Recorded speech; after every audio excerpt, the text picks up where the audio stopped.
Балалар, қараңдаршы, аулада кім жүгіріп жүр, деді Айша. Ол біздің Ақтөс қой, деп қуанып жауап берді Әли. Ақтөс бүгін ерекше көңілді сияқты. Ақтөс балаларға жақындап, қуана үре бастады. Аф, менімен ойындаршы дегендей секіріп жүр. Ақтөс, сен бізді күзетесің бе? Деп сұрады Айша. Әрине, дегендей ит құйрығын бұлғап қойды. Үйлеріңді де, сендерді де қорғаймын. Балалар допты алып шықты. Кәне, Ақтөс, ұстап көр, деп Әли допты домалатты.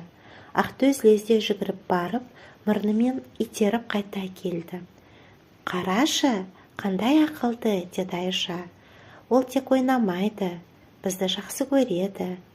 Иә, ит нағыз дос қой, деп басын изеді Әли.